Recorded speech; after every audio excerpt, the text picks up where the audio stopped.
So in the community of Nakasley, we're still very reliant on the land, and our elders have always told us and raised us to believe that our identity comes from the land, and that our songs and our history is on the land, and we need to walk the land to be able to keep connected. And our people still, in the city, it's, it might be easy to go to the grocery store and get what you need. And for us, our grocery store is out on the land. We go out to get our berries, we collect our medicines, we go to harvest wildlife. If it's right now at home is beaver hunting season, and it's a very important time when spring starts in our area, because we're to the north, so the snow and ice are melting now in May.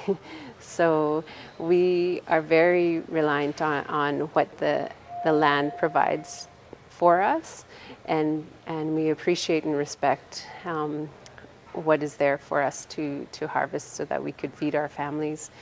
And we can't imagine what or how we would live without access to the land and to clean water, and because it is really who we are as Dakafne. We are the people who travel by water, and the land is everything to us. So that's what we're here to let people know what the struggle is and why we are here to protect our land and our way of life, our culture, our language. Everything is tied all together, and we can't just let one go and say, well, at least we still have our language, or at least we still have our house in town.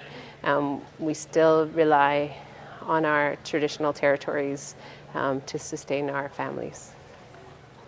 Mm-hmm. I've been hearing a lot about talk about the right to self-determination and free prior informed consent. Mm-hmm. Explain a little bit about that and sort of compare how that contrasts to what your current situation, how those processes are. Okay.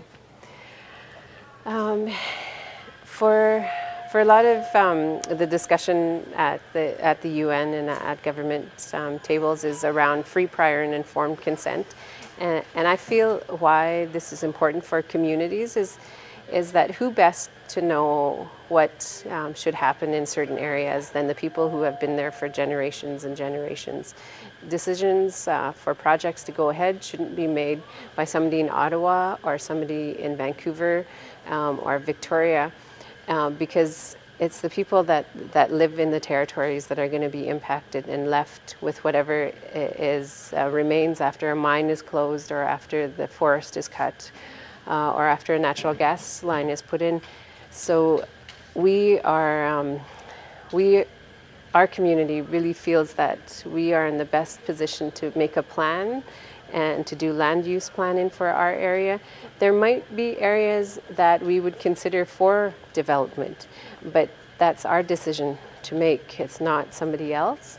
And for our communities, that's what we need to voice our concern about what's going on, and for people to understand that we are the experts out there. We are the ones that are able to tell them what should happen and what shouldn't. And that's why free, prior, and informed consent is so important, is that the consent of the community, and that includes the traditional governance and current government.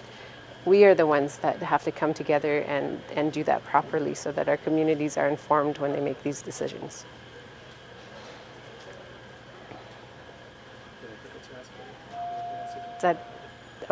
Is that all?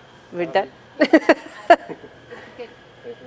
Maybe as an Indigenous woman.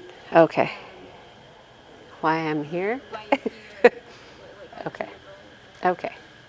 I could do that. The one role in our community is, could I start over on that?